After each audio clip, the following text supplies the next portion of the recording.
കാശി ഇരു കൈകളാൽ അവളെ ചേർത്തു പിടിച്ചു. ആമി, ദേ നോക്ക്, നീ ഇങ്ങനെ തുടങ്ങല്ലേ ചെറിയമ്മ. അവൾ വിങ്ങിക്കരഞ്ഞു. നോക്കാമി, എല്ലാം ശരിയാവും. നീ ഇങ്ങനെ തളർന്ന എങ്ങനെയാണ്? നീ വേണ്ടേ ബോൾഡായി നിന്ന് ചെറിയമ്മയെ സമാധാനിപ്പിക്കാൻ? എനിക്ക് സഹിക്കാൻ കഴിയില്ല കാശി, എൻ്റെ ചെറിയമ്മ. ആമി, അവൻ അവളുടെ മുഖം കൈകളിലെടുത്ത്, സഹിക്കണം, എല്ലാം ഉൾക്കൊണ്ടേ പറ്റൂ. നിനക്കിതിനെ ഫേസ് ചെയ്യാനാവും ആമി. അവളെ ചേർത്ത് നിർത്തി കാശി അവളോടായി പറഞ്ഞു. ആ കാഴ്ച കണ്ടുകൊണ്ടാണ് രാമനാഥൻ ഐസിയുവിൽ നിന്നും ഇറങ്ങി വന്നത്. അയാൾ കാശിയെ തറപ്പിച്ചൊന്ന് നോക്കി. ആ മുഖത്ത് ദേഷ്യം നിറഞ്ഞു നിന്നിരുന്നു. കാശി അവളെ പതിയെ തന്നിൽ നിന്നും അടർത്തി മാറ്റി.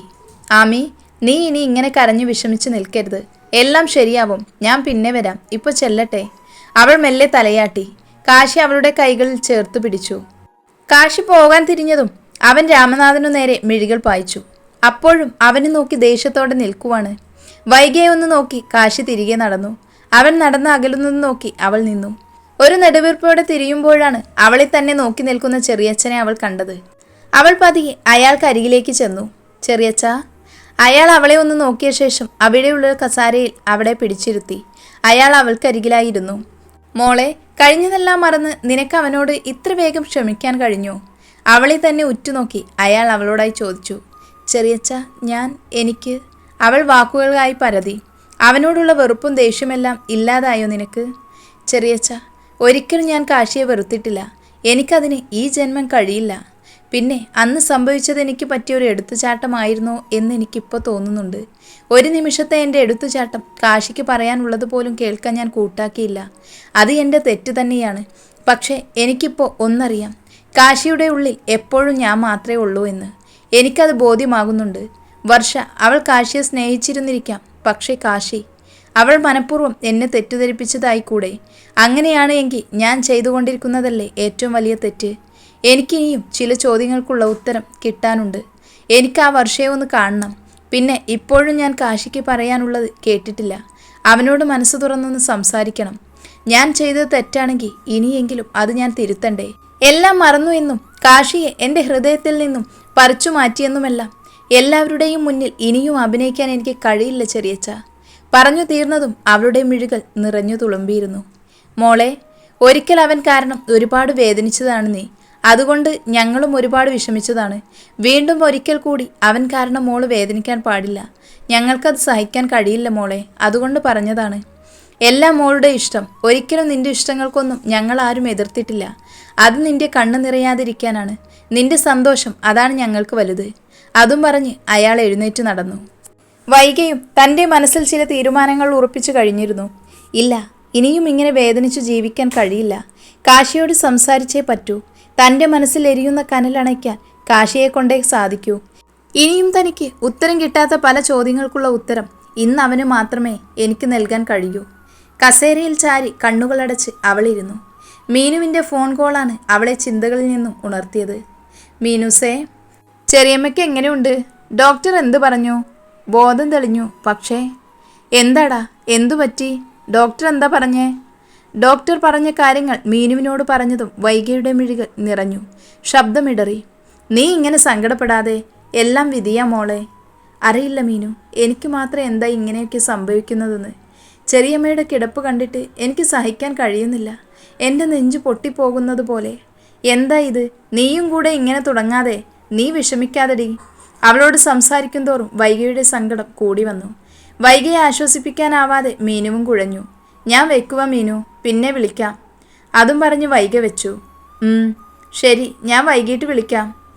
മീനുവിനോട് സംസാരിച്ചു കഴിഞ്ഞ് വീണ്ടും കണ്ണുകൾ അടച്ചിരിക്കുമ്പോഴാണ് ചുമലിൽ ഒരു നനുത്ത സ്പർശം അവൾ അറിഞ്ഞത്. അവൾ മിഴികൾ ഉയർത്തി നോക്കവേ അലിവോടെ അവളെ നോക്കി നിൽക്കുന്ന കാശിയുടെ അമ്മയും അച്ഛനും. അടക്കി വെച്ച സങ്കടങ്ങളെല്ലാം പേമാരി പോലെ പെയ്തൊഴിയുമ്പോൾ അവളെ ചേർത്ത് പിടിച്ച് നെറുകയിൽ തലോടി അവർ നിന്നു. മോളെ, ഞങ്ങൾക്ക് മനസ്സിലാവും മോളുടെ സങ്കടം. നിന്നോട് എന്തു പറയണമെന്ന് അറിയില്ല. ചെറിയമ്മ നിനക്ക് അമ്മ തന്നെയാണെന്നറിയാം. എല്ലാം ഓരോ വിധിയാണ്. മോള് സങ്കടപ്പെടാതെ. വൈകയുടെ നെറുകയിൽ തലോടി ശങ്കർ പറഞ്ഞു. ഇത്രയേറെ താൻ സങ്കടങ്ങൾ നൽകിയിട്ടും ആ അച്ഛൻ്റെയും അമ്മയുടെയും സ്നേഹം അവൾക്ക് അത്ഭുതമായിരുന്നു. ആ നിമിഷം അമ്മയുടെ മടിയിൽ തല ചായ്ച്ചു കിടക്കുമ്പോൾ തൻ്റെ ഉള്ളിലെ സങ്കടങ്ങൾ ഒഴിഞ്ഞു പോയ പോലെ അവൾക്ക് തോന്നി. അപ്പോഴേക്കും രാമനാഥൻ അവർക്കരികിലെത്തി. അവരോട് നല്ല രീതിയിൽ തന്നെ സംസാരിച്ചു. കുറേ നേരം അവരോടൊപ്പം ഇരുന്നിട്ട് അവർ തിരികെ പോയി. ഹലോ ചെറിയച്ച, മോൾ ഇറങ്ങിയോ? ദേ ഞാൻ ഇറങ്ങി, ഉടനെ അങ്ങ് വരാം. ചെറിയമ്മയെ റൂമിൽ കൊണ്ടുവന്നോ ചെറിയച്ച? ആ മോളെ, ഇപ്പോൾ കൊണ്ടുവന്നതേ ഉള്ളൂ. ആ ശരി, ഞാൻ ഉടനെ തന്നെ എത്താം. ഓക്കെ മോളെ. സീമയെ റൂമിലേക്ക് ഇന്ന് മാറ്റും, അതുകൊണ്ട് സാധനങ്ങൾ എടുക്കാനൊക്കെ വീട്ടിലേക്ക് പോയതായിരുന്നു വൈഗ. ഹോസ്പിറ്റലിലേക്ക് ഇറങ്ങുമ്പോഴാണ് കാശിയോട് ഇത്രയും ദിവസമായിട്ടും ഒന്നും സംസാരിക്കാൻ കഴിഞ്ഞില്ല എന്ന് അവൾ ഓർത്തത്. ഇന്ന് തന്നെ കാശിയോട് സംസാരിക്കണമെന്ന് അവൾ തീരുമാനിച്ചു. ഇനിയും താമസിക്കരുത്, കാശിയോട് സംസാരിച്ചേ പറ്റൂ. ഒരു പരിധിവരെ തൻ്റെ സങ്കടങ്ങൾ കുറയ്ക്കാൻ കഴിയും, ഇനിയും സ്വയം ഉരുകാൻ വയ്യ. അവൾ അപ്പോൾ തന്നെ ഫോൺ കയ്യിലെടുത്ത് കാശിയെ വിളിച്ചു. റിങ് ചെയ്ത ഉടനെ തന്നെ അവൻ കോൾ എടുത്തു. ഹലോ ആമി, നീ ഇപ്പോൾ എവിടെയുണ്ട്? ദേ ജസ്റ്റ് ഇപ്പോൾ ഒന്ന് പുറത്തേക്ക് ഇറങ്ങിയതാണ്. നീ ഹോസ്പിറ്റലിലാണോ? അല്ല, ഞാൻ വീട് വരെ ഒന്ന് വന്നതാ. ചെറിയമ്മയെ റൂമിലേക്ക് മാറ്റി, അപ്പോൾ ഡ്രസ്സ് എടുക്കാനൊക്കെ വന്നതാണ് ഞാൻ വീട്ടിലേക്ക്. ഞാൻ ഗൗതത്തെ വിളിച്ചിരുന്നു, അവൻ പറഞ്ഞു നീ ഹോസ്പിറ്റലിലോട്ട് പോവുകയാണോ? അതെ, എനിക്ക് നിന്നെ ഒന്ന് കാണണം കാശി, കുറച്ച് സംസാരിക്കാനുണ്ട്. ഹോസ്പിറ്റലിലേക്ക് വരുമോ? അതിനെന്താ, ഞാൻ ഉടനെ അങ്ങ് വന്നേക്കാം, പോരെ? ശരി എന്നാ, അവിടെ നിന്ന് കാണാം. പറഞ്ഞു തീരും മുൻപ് അവളുടെ മുന്നിൽ ഒരു വണ്ടി വന്ന് നിന്നു. അതിൽ നിന്നും ഗുണ്ടകളെ പോലെ തോന്നുന്ന 2-3 പേര് അവളെ പിടിച്ചു വലിച്ച് വണ്ടിയിലിട്ടു. കാശി എന്ന അവളുടെ വിളിയും അവളുടെ കരച്ചിലും മാത്രമാണ് കാശി കേട്ടത്. എന്തു പറ്റി ആമി? കാശി ആദ്യോടെ ചോദിച്ചുകൊണ്ടിരുന്നു. പക്ഷേ അപ്പോഴേക്കും അവളുടെ ഫോൺ റോഡരികിൽ വീണിരുന്നു. കാശി പെട്ടെന്ന് ഫോൺ എടുത്ത് ആരെയോ വിളിച്ചു. ഉടനെ വണ്ടിയെടുത്ത് അവിടെ നിന്നും അവൻ പാഞ്ഞു. വണ്ടിയിൽ കയറി അല്പം കഴിഞ്ഞപ്പോൾ തന്നെ വൈഗയുടെ ബോധം മറഞ്ഞിരുന്നു. വൈഗ ഉണർന്ന് ചുറ്റും നോക്കി. ഏതോ പഴയ ഒഴിഞ്ഞ ഗോഡൗൺ ആയിരുന്നു അത്. തന്നെ പിടിച്ചുകൊണ്ട് വന്നവർ അവിടെ ഇരിക്കുന്നത് കണ്ടു. അവൾ കൈയനക്കാൻ നോക്കിയപ്പോഴാണ് കൈയും രണ്ടും പിന്നിലേക്ക് തന്നെ വെച്ച് കെട്ടിയിരിക്കുവാണ് എന്ന് അവൾക്ക് മനസ്സിലായത്. പതിയെ തന്നിലേക്ക് അടുക്കുന്ന കാലടികളുടെ ശബ്ദം കേൾക്കെ അവൾ മുഖമുയർത്തി തനിക്ക് മുന്നിൽ ക്രൂരമായ ചിരിയോടെ നിൽക്കുന്ന ആളെ കണ്ടതും വൈഗ ഒരു നിമിഷം തറഞ്ഞു നിന്നു. ആകാശ്, അപ്പോ നിനക്കെന്നെ ഓർമ്മയുണ്ടല്ലേ? താൻ എന്തിനാ എന്നെ പിടിച്ചു കൊണ്ടുവന്നേ? തനിക്കെന്താ വേണ്ടത്? അതൊക്കെ വഴിയെ നിനക്ക് മനസ്സിലാവും. ഇങ്ങനെ ധൃതി കൂട്ടേണ്ട നീ. ചീറ്റ്. ചെറിയച്ഛൻ്റെ കൂടെ വിശ്വസ്തനായി നിന്നിട്ട് എന്തിനു വേണ്ടിയാണ് എന്നെ പിടിച്ചു കൊണ്ടുവന്നത്? വർദ്ധിച്ച ദേഷ്യത്തോടെ അവനെ നോക്കി. അതൊക്കെ വഴിയേ പറയാം എന്ന് പറഞ്ഞതല്ലേ ഞാൻ. പിന്നെയും പിന്നെയും ഇങ്ങനെ ചോദിക്കുന്ന സ്ഥിതിക്ക് പറയാം. നിന്റെ ജീവൻ. അവളെ നോക്കി ക്രൂരമായ ചിരിയോടെ ആകാശ് പറഞ്ഞു. വൈകി എന്തോ പറയാൻ തുടങ്ങിയതോ വലിയ ശബ്ദത്തോടെ ആകാശ് പിന്നിലെ ഡോറ് പൊട്ടിപ്പൊളിഞ്ഞു. അപ്രതീക്ഷമായതിനാൽ ആകാശ് നിലത്തേക്ക് വീണു. നിലത്ത് നിന്ന് തല ഉയർത്തി നോക്കുമ്പോൾ തനിക്ക് നേരെ ദേഷ്യത്തോടെ നിൽക്കുന്ന കാശിയെയാണ് കണ്ടത്. എത്തിയല്ലോ രക്ഷകൻ. അവൾക്ക് പരലോകത്ത് കൂട്ടുപോകാൻ വന്നതാണോ മിസ്റ്റർ കാശിനാഥ് വർമ്മ? ആകാശ് കാശിയെ നോക്കി പുച്ഛത്തോടെ ചോദിച്ചു. കാശിയെ കണ്ടതും വൈഗയുടെ മുഖത്ത് ആശ്വാസമായി. അവനെ തന്നെ നോക്കിയിരിക്കുന്ന വൈഗയെ നോക്കി ഒന്നുമില്ലെന്ന് കണ്ണുകൾ അടച്ച് കാണിച്ചു കാശി. അപ്പോഴേക്കും കാശിയുടെ നേരെ പാഞ്ഞെടുക്കുന്ന ഗുണ്ടകൾ ഒരു നിമിഷം വൈഗയുടെ കാശി എന്ന വിളി അവൻ്റെ കാതിൽ പതിഞ്ഞു. കാശിക്കരികിലേക്ക് പാഞ്ഞു വന്ന ആളെ ചവിട്ടി അവൻ താഴെയിട്ടു. അപ്പോഴേക്കും കാശിയുടെ കുറച്ച് ഫ്രണ്ട്സ് അവർക്കരികിലെത്തി. പിന്നെ അവിടെ ഒരു അംഗക്കളമായി മാറി. കാശി വൈഗയ്ക്കരികിലെത്തി അവളുടെ കെട്ടുകൾ അഴിച്ചു. അവൾ കാശിയെ കെട്ടിപ്പിടിച്ചു. അവൾ നന്നായി പേടിച്ചിട്ടുണ്ടെന്ന് അവന് മനസ്സിലായി. കാശി അവളെ ചേർത്ത് പിടിച്ചു. ആമി, ഒന്നുമില്ല, നീ പേടിക്കണ്ട. അപ്പോഴേക്കും വീണെടുത്തു നിന്ന് ചാടി എഴുന്നേറ്റ് കയ്യിലൊരു കത്തിയുമായി ആകാശ് അവർക്ക് നേരെ പാഞ്ഞെടുത്തു. വൈഗയ്ക്ക് നേരെ കത്തി വീശി തുടങ്ങവേ കാശിയുടെ കാലുകൾ ഉയർത്തി ആകാശിന്റെ നെഞ്ചിൽ പതിച്ചു. ആകാശ് നിലത്തേക്ക് വീണു. കത്തി തെറിച്ചുപോയി. കാശി വൈഗയ്ക്കരികിൽ നിന്നും ആകാശിനരികിലേക്കെത്തി. കുനിഞ്ഞിരുന്ന് അവന്റെ ഷർട്ടിന്റെ കോളൽ പിടിച്ചുയർത്തി മുഖമടച്ചൊന്ന് കൊടുത്തു. കലി തീരാതെ വീണ്ടും വീണ്ടും അടിച്ച് വൈഗയ്ക്ക് മുന്നിൽ കൊണ്ടുവന്ന് നിർത്തി. ആമി, നിനക്കറിയണ്ടേ എനിക്ക് പറയാനുള്ളത് എന്തായിരുന്നു എന്ന്? നിന്റെ ചോദ്യങ്ങൾക്കുള്ള ഉത്തരമാണ് ഇപ്പോൾ നിന്റെ മുന്നിൽ നിൽക്കുന്നത്. വൈഗ ഒന്നും മനസ്സിലാവാതെ കാശിയെ തന്നെ നോക്കി നിൽക്കുവാണ്. അതെ ആമി, ഇവനാണ് എല്ലാത്തിനും പിന്നിൽ. കാശി, നീ എന്താ പറയുന്നത്? ഇവൻ എന്തിനു വേണ്ടിയാണ്? എനിക്കൊന്നും മനസ്സിലാവുന്നില്ല. വർഷ ഇവൻ്റെ ഫ്രണ്ടാണ് ആമി. അന്ന് അവൾ വീട്ടിൽ എന്നെ കാണാൻ വന്നത് എന്തിനാണെന്ന് അറിയുമോ നിനക്ക്? അവളുടെ കാമുകൻ അവളെ ചതിച്ചെന്നും അവൻ വേറെ വിവാഹം കഴിക്കാൻ പോവുകയാണെന്നും എങ്ങനെയെങ്കിലും അവനെ അതിൽ നിന്ന് പറഞ്ഞു മാറ്റണമെന്നും അവൾ പ്രഗ്നൻ്റ് ആണെന്നുമൊക്കെ അവൾ പറയാൻ വന്നതായിരുന്നു. പെട്ടെന്ന് പ്രതീക്ഷിക്കാതെയാണ് അവൾ എന്നെ കെട്ടിപ്പിടിച്ചു കരഞ്ഞത്. അത് കണ്ടുകൊണ്ടാണ് നീ അങ്ങോട്ടേക്ക് കയറി വന്നതും. നീ അപ്പോൾ തന്നെ അവിടെ നിന്നും കരഞ്ഞുകൊണ്ട് ഇറങ്ങിപ്പോയി. എന്താണ് സംഭവിച്ചതെന്ന് പോലും എനിക്ക് മനസ്സിലായില്ല. അതിനു മുമ്പേ നീ ഇറങ്ങിപ്പോയിരുന്നു. വൈഗയുടെ മിഴികൾ ഇതെല്ലാം കേട്ട് നിറഞ്ഞു. കാശി, അത് ഞാൻ... വേണ്ട, എനിക്കറിയാം ആമി. വർഷ നിന്നെ കാണാൻ വന്നതും അവൾ നിന്നോട് പറഞ്ഞ കാര്യങ്ങളുമെല്ലാം വൈകിയാണ് ഞാൻ അറിഞ്ഞത്. അതും അവളുടെ നാവിൽ നിന്നും. പക്ഷെ ഇവരെന്തിന് ഇത് ചെയ്യണം? അതിൻ്റെ ആവശ്യം എന്താ? ആവശ്യം ഇവർക്ക് മാത്രമല്ല ആമി, ഇവർക്ക് പിന്നിലുള്ള വ്യക്തിക്കാണ്. അല്ലേ ആകാശ്? കാശി അവൻ്റെ മുഖം കയ്യിൽ ഉയർത്തി ചോദിച്ചു. നീ എന്തൊക്കെയാ കാശി പറയുന്നത്? വൈഗയുടെ മുഖത്ത് അമ്പരപ്പ് നിറഞ്ഞു. കാശി എന്തോ പറയാൻ തുടങ്ങിയതും നിലത്ത് കിടന്ന ആകാശിൻ്റെ ഫോൺ ബെല്ലടിച്ചു. കാശി കുനിഞ്ഞ് ഫോൺ കയ്യിലെടുത്ത്, നിന്റെ രക്ഷാധികാരി കഥയിലെ യഥാർത്ഥ വില്ലനാണ് വിളിക്കുന്നത്. ഒരു പുച്ഛച്ചിരിയോടെ ആകാശിനെ നോക്കി കാശി പറഞ്ഞു. ആകാശിനെ ഒരു കൈയാൽ ചുറ്റിപ്പിടിച്ചിരിക്കുവാണ് കാശി. മറു കൈയാൽ ഫോൺ എടുത്ത് ലൗഡ് സ്പീക്കറിൽ ഇട്ടു. കഴിഞ്ഞോ എല്ലാം? എത്രയും വേഗം എല്ലാം അവസാനിപ്പിച്ചു വരാൻ നോക്ക്. ഫോണിൽ നിന്നും കേട്ട ശബ്ദം വൈഗയ്ക്ക് തൻ്റെ കാതുകളെ വിശ്വസിക്കാൻ കഴിഞ്ഞില്ല. അപ്പോഴേക്കും കാശി ഫോൺ കട്ട് ചെയ്തു. ചെറിയച്ഛൻ? വൈഗയുടെ ശബ്ദമിടറി. കാശി? അവൾ വിറയ്ക്കുന്ന ചുണ്ടുകളോടെ അവനെ വിളിച്ചു. ആമിയുടെ അവസ്ഥ മനസ്സിലായതും ആകാശിനെ കൂട്ടുകാരൻ്റെ കൈകളിൽ ഏൽപ്പിച്ച് കാശി വൈഗയ്ക്കരികിലെത്തി. വൈഗ ഒരു ആശ്രയത്തിനായി കാശിയുടെ കൈകളിൽ മുറുകെ പിടിച്ചു. കാശി, ഞാൻ ഈ കേട്ടത് സത്യാണോ? അല്ലെന്ന് പറ കാശി. അവൾ നിഷേധത്തോടെ തലകളാട്ടി. ഇല്ല ചെറിയച്ഛൻ, ഒരിക്കലും. വൈഗയ്ക്ക് വാക്കുകൾ ഇടറി. അവൾ കാശിയുടെ മാറിൽ വീണു. ആമി നോക്ക്, ഇതാണ് സത്യം. ഇത്രയും കാലം നല്ലവനായി നിന്ന് നിന്നെയും നിന്റെ ചെറിയമ്മയെയും ചതിക്കുകയായിരുന്നു അയാൾ. എല്ലാം നിന്റെ പേരിലുള്ള സ്വത്തിനു വേണ്ടി മാത്രമായിരുന്നു. നിന്റെ അച്ഛൻ്റെയോ അമ്മയുടെയും മരണത്തിന് പിന്നിൽ പോലും അയാളാണ്. കാശി പറഞ്ഞതും നടുക്കത്തോടെ അവൾ മുഖം ഉയർത്തി കാശിയെ നോക്കി. അപ്പോൾ എൻ്റെ അച്ഛനെയും അമ്മയെയും കൊന്നതാണോ? അതെ ആമി, അയാളാണ് അതിനു പിന്നിൽ. നിന്നെ ഇത്രയും നാൾ ജീവനോടെ വിട്ടതിന് കാരണം വേറെ ഒന്നുമല്ല. നിന്റെ അച്ഛൻ മരിക്കുന്നതിന് മുൻപ് ഒരു വിൽപത്രം എഴുതി വെച്ചിരുന്നു. നിനക്ക് പ്രായപൂർത്തിയാവുന്നതിന് മുമ്പ് എന്തെങ്കിലും സംഭവിക്കുകയാണെങ്കിൽ നിന്റെ പേരിലുള്ള സ്വത്തുക്കൾ മുഴുവൻ ഒരു അനാഥാലയത്തിന് ചെന്നു ചേരും. നിനക്ക് പ്രായപൂർത്തിയായ ശേഷം സ്വത്തിൻ്റെ പൂർണ്ണാവകാശം നിനക്കായിരിക്കും. നിനക്കത് എന്തു വേണമെങ്കിലും ചെയ്യാൻ. ആ ഒരു കാരണത്താലാണ് നിന്നെ അപായപ്പെടുത്താൻ അയാൾ ശ്രമിക്കാത്തത്. എല്ലാം കേട്ട് തകർന്നു നിൽക്കുവാണ് വൈഗ. അവൾക്ക് എന്തു ചെയ്യണമെന്ന് അറിയില്ലായിരുന്നു.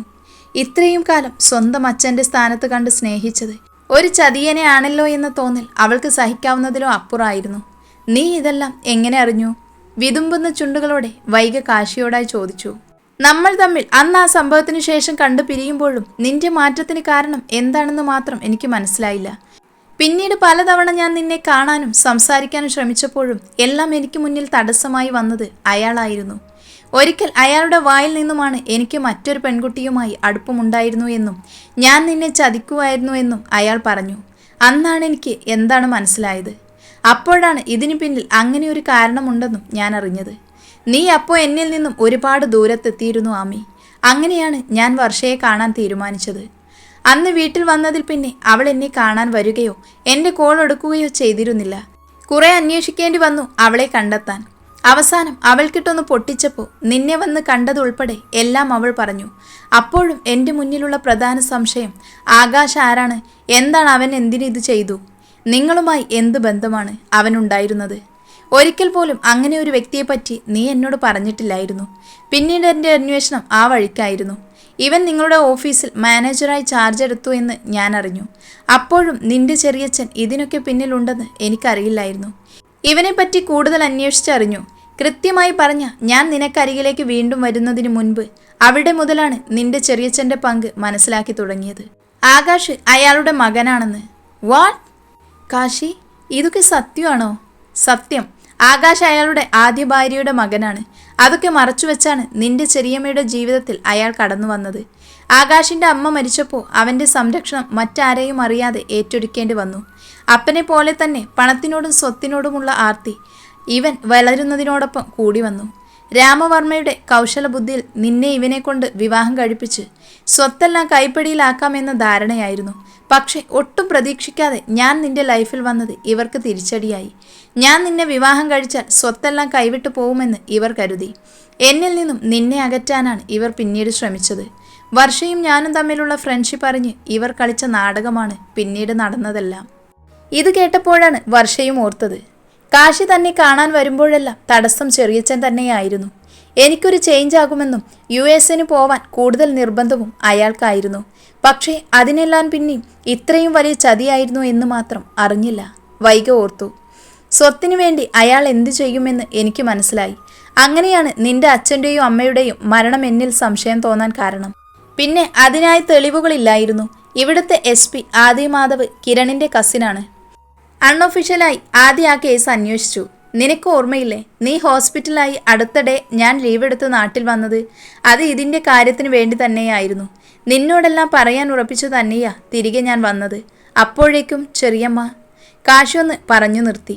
വൈകയെ നോക്കി. അവൾ കാശിയെ തന്നെ ഉറ്റുനോക്കുമായിരുന്നു. നിന്റെ ചെറിയമ്മ സത്യങ്ങളെല്ലാം മനസ്സിലാക്കിയിരുന്നു. ഇവർ തമ്മിലുള്ള സംസാരം യാദൃശ്ചികമായി ചെറിയമ്മ കേട്ടു. അതിൻ്റെ ഫലമാണ് ആ പാവം ഇപ്പോൾ അനുഭവിക്കുന്നത്. കാശി, അപ്പോ എൻ്റെ ചെറിയമ്മ? ഇവർ രണ്ടും കൂടിയാണ് ആ പാവത്തിനെ സ്റ്റെയറിൽ നിന്നും താഴേക്കിട്ടത്.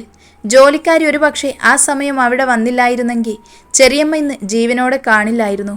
ചെറിയമ്മ വീണു എന്ന് പറഞ്ഞപ്പോഴേ എനിക്ക് സംശയമുണ്ടായിരുന്നു. നമ്മുടെ ഭാഗ്യമോ ഇവരുടെ നിർഭാഗ്യമോ അവിടെ വെച്ച് ഞാൻ ഗൗതത്തെ കണ്ടത്.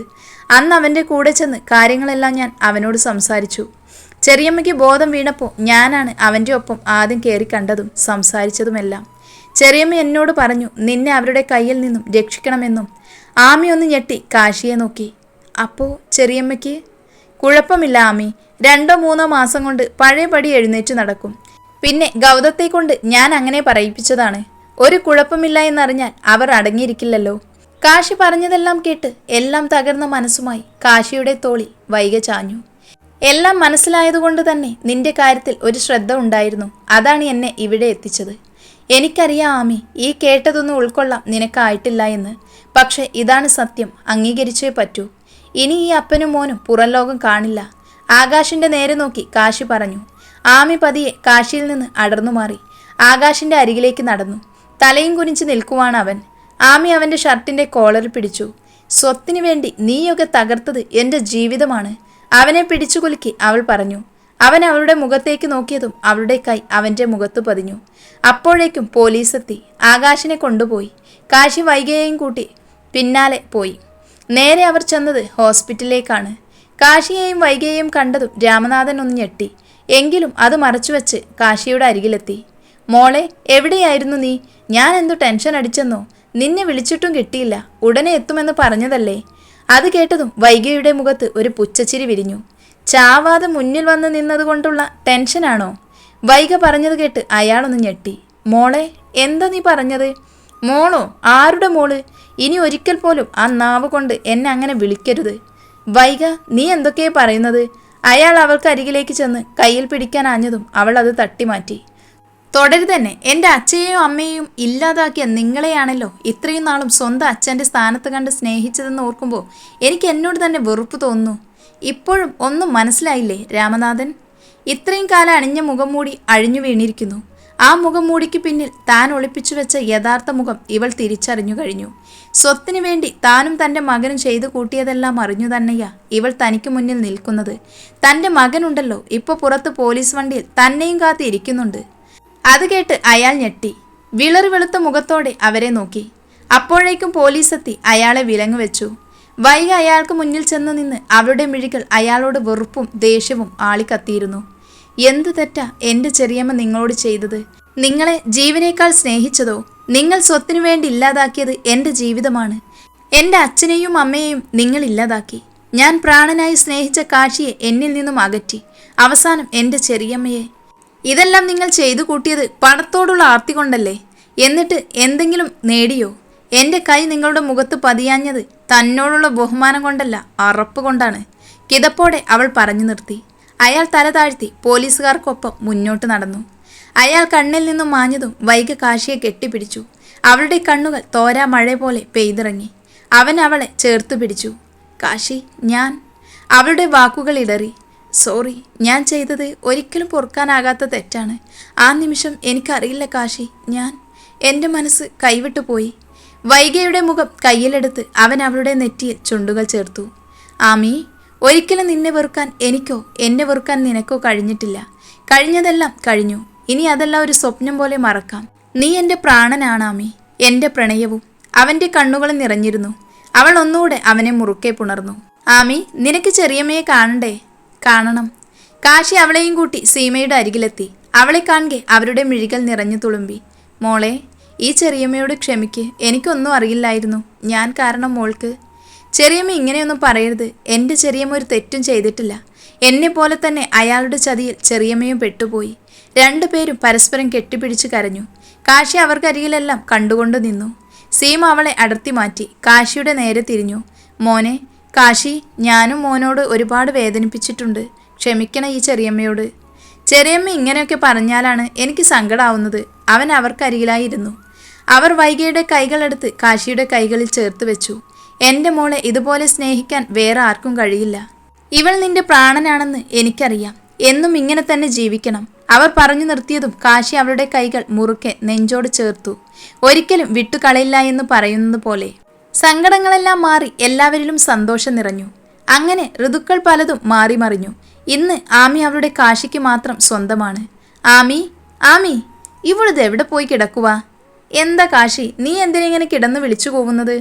എൻ്റെ ഫോൺ എവിടെ ആമി? അത് എനിക്കെങ്ങനെ അറിയാം? നീ അല്ലേ വെച്ചത്? ഇവിടെ എവിടെയെങ്കിലും കാണും. എനിക്കൊരു 100 കൂട്ടം പണിയുണ്ട്. പാക്കിംഗ് ഇനിയും ബാക്കിയാണ്. ഞാൻ എവിടെയാണ് വെച്ചതെന്ന് ഇപ്പോൾ കാണുന്നില്ല. ആ എങ്കിൽ ഫോണ് നിങ്ങളുടെ പുന്നാര മോളുടെ കയ്യിൽ കാണും. ഈശ്വര, എൻ്റെ ഫോണ്. കാശി പറഞ്ഞു തിരിഞ്ഞതും കണ്ണിൽ കുസൃതിയുമായി അവരുടെ 4 വയസ്സുകാരി അഗ്നിക എന്ന പാറുട്ടി ചിരിയോടെ അവരെ നോക്കി നിൽക്കുന്നു. എടി കുറുമ്പി, നീയാണല്ലേ എൻ്റെ ഫോണും എടുത്തു പോയത്? കാശി അവളെ വാരി കൈകളിലെടുത്തു. അവൾ തൻ്റെ കയ്യിലിരുന്ന ഫോണ് കാശിക്ക് നേരെ നീട്ടി. അച്ഛ പറഞ്ഞിട്ടില്ലേ ഫോൺ എടുക്കരുതെന്ന്? നീ കാരണം എൻ്റെ എത്ര ഫോണാണ് പാറുട്ടി പോയത്? അപ്പോഴും അവൾ കുഞ്ഞു ചിരിയോടെ കാശിയെ കെട്ടിപ്പിടിച്ചു. കാശി അവളുടെ കുഞ്ഞു നുണക്കുഴിയിൽ കവളിൽ ഉമ്മ കൊടുത്തു. ബെഡിലിരുത്തി കൂടെ അവനും. അരികിലായി വൈകിയെയും പിടിച്ചിരുത്തി. എന്തിനാ ഇപ്പോൾ ഇത്ര കാര്യമായി ഫോൺ തിരക്കിയത്? കിരണിനെ വിളിക്കാൻ, എയർപോർട്ടിൽ വരുന്ന കാര്യം പറയാനാണ്. കാശിയും ആമിയും ഒന്നായപ്പോൾ കിരൺ മീനാക്ഷിക്ക് മുൻപിൽ തൻ്റെ പ്രണയം തുറന്നു പറഞ്ഞു. അങ്ങനെ അവരും ഒന്നായി. ഇപ്പോൾ അവരുടെ കൂടെ 2 വയസ്സുകാരൻ ആദി എന്ന ആദിത്യനും അവർ ഹൈദരാബാദിൽ തന്നെയാണ്. ഇപ്പോൾ വീണ്ടും എല്ലാവരും കൂടെ ഹൈദരാബാദിൽ ഒത്തുകൂടാൻ പോവുകയാണ്, കിരണിൻ്റെയും മീനുവിൻ്റെയും അടുത്തേക്ക്. ആ, ഞാൻ നന്ദുവിനെ ഇപ്പോൾ വിളിച്ചിരുന്നു. അവർ നേരെ എയർപോർട്ടിലേക്ക് വന്നേക്കാമെന്നാ പറഞ്ഞേ. ഗൗതം പറഞ്ഞിരുന്നു. കാശി ചിരിയോടെ പറഞ്ഞു. നന്ദന എന്ന നന്ദു ഇപ്പോൾ മിസ്സസ് നന്ദന ഗൗതമാണ്. പെണ്ണ് കണ്ടു മടുത്ത ഗൗതത്തെയും വരുന്ന കല്യാണാലോചന എല്ലാം നിസാര കാരണങ്ങളാൽ മുടക്കിക്കളഞ്ഞിരുന്ന നന്ദുവിനെയും അവസാനം കൂട്ടുകാരിടപെട്ട് അവരെ അങ്ങ് കെട്ടിച്ചു.